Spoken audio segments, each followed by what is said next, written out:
Pinalinis nga sa akin ni mama nga itong mga bag niya nga na nakadisplay nga dito sa bahay. Talaga nagulat ako kasi hindi ko akalain na meron pa palang malalaking perang naiwan dito sa bag ni mama.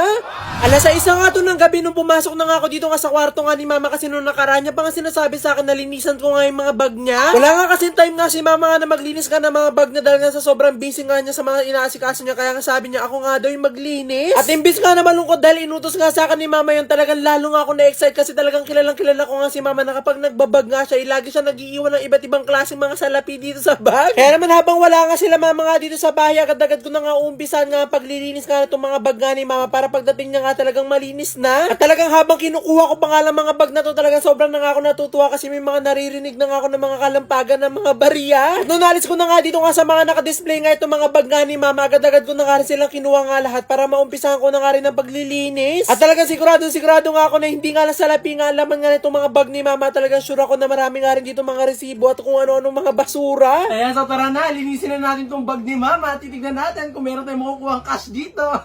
Mahilig kasi si mama mag-iwan ng pera sa bag. Titignan natin kung magkano makukuha natin. Tara. At ito na nga, umpisa ko na nga pangungulekta nga ng cash ay este na mga basura nga dito nga sa loob ng bag ni mama. Ayan, so tara, sisimulan na natin ang paglilinis nitong bag ni mama. So, pumunta muna tayo doon sa pinaka medyo hindi niya ginagamit. Hindi, yung talagang lagi niya ginagamit. Tatalokatin natin, bag number 1. Puro resibo. May mga bari-bari dyan na. Oh! Ang galing, ayan. Ito. Ano to? May ganito. Pera, ayan. Puro tigi 100. Oh. At talaga nag-uumpisa pa nga lang ako at unang bag pa nga lang yung nalilinis ko, talagang tuwan-tuwa na ako kasi meron na nga ako nakuha dito mga favorite ko na papel.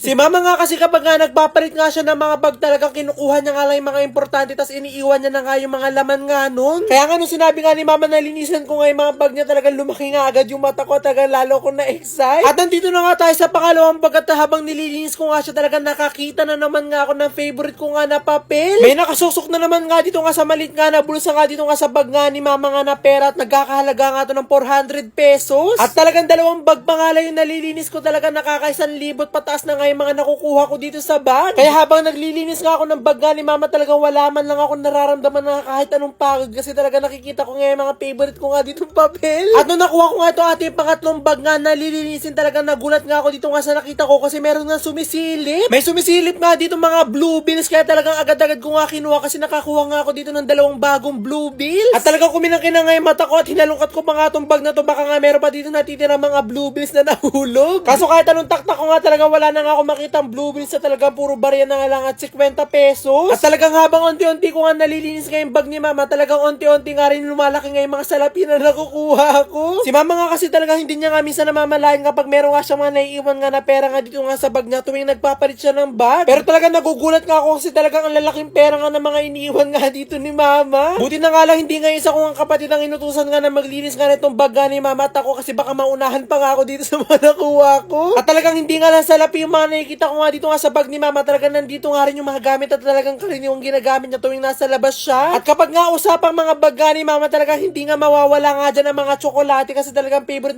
niya nga yung papakin kapag lumalabas siya. At talagang unti-unti na nga lumulubog nga yung kama kasi talagang puro barya, talagang sobrang dami ko ang baryang nakukuha nga dito nga sa mga bag nga ni mama. Dito yung mga nalilinis natin na bag. Ito ang pinaka-favorite ni mamang bag. Kaya tsaka ko dito, meron tong pera. Kasi natatanong ko na ito yung ginagamit niya lagi. Yan di ba? At nandito na nga tayo sa favorite bag nga ni mama. Talaga sure na sure ako 100% na hindi mawawalan nga dito ng cash. At talagang hindi ko pa nga nalilinis at hindi ko pa nga nahalong ka. Talaga meron na nga ako mga nakikita dito mga favorite ko na paper. Nakita ko pa nga dito yung mga gift card na binibigay nga nila mama sa mga customer nila. At gusto ko nga sana kumuha para makalibre. Kaso natakot nga ako kasi baka bilang nga to ni mama. Ang mama ko, lagi siyang may dalang ganito. Kapag umaalis siya, may dala siya laging ganito. Kami rin, pag umaalis din kami, pinapadalhan din kami ni mama ng mga ganito. Para daw safe kami. Dahil blue bills! Dahil blue bills! Ay! May ginto. May paginto. Noodles, oh. At talaga naman naka-jackpot na naman nga ako kasi nakakita na naman nga ako ng mga blue bills nga dito. At kung mapapansin nyo nga talaga may mga basura nga na nandito nga sa bag nga ni mama. Si mama nga kasi kapag nasa labas siya talagang hindi nga siya nagtatapon kung saan talaga nilalagay niya nga sa mga bag niya. Bakit ba is ganito?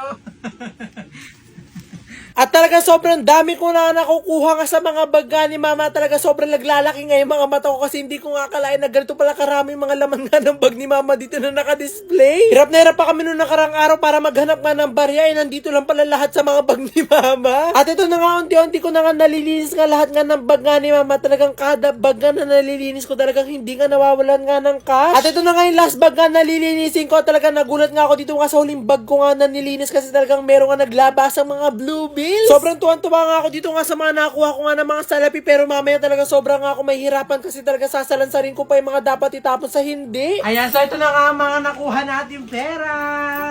Ang dami. Hindi ko nga kasi pwede basta-basta nga itapon nga yung mga natanggal ko nga dito nga sa bag nga ni mama kasi baka nga kailangan yun at importante at bigla ko matapon talaga mapapagalitan ako. At maya nga rin finally natapos na nga rin ako sa pagkubra nga ng mga salapi nga dito sa mga bag nga ni mama at ganito na nga karami lahat nga na nakuha ko. So ito na, nabilang na nga natin lahat nang nakita nga natin pera dito sa mga bag ni mama. So meron tayo ditong, diba? Sino mag-aakala yung mga bag ni mama nakalagay lang dyan? Meron pala. So syempre, ayan, itong mga pera na to na nakuha ko nga kay mama, hindi ko to kukunin. Kasi hindi naman sa akin to kay mama to eh. So ibibigay ko to kay mama, sasabihin ko sa kanya, at yung mga naiwan niyang pera dun sa bag niya. Ayan. Mag-share din ako dito. Dahil ako naglinis ng bag ni mama, kukuha ko dito ng 2,000 pesos. Ayan, i-share nyo tong video na to at i-comment nyo kung tapos na at mamimili ako ng dalawa na bibigyan ng tig 1,000. Sige na, bye-bye. Nilinisin ko pa tong mga basura ng galing sa bag ni mama. Sige na, bye na.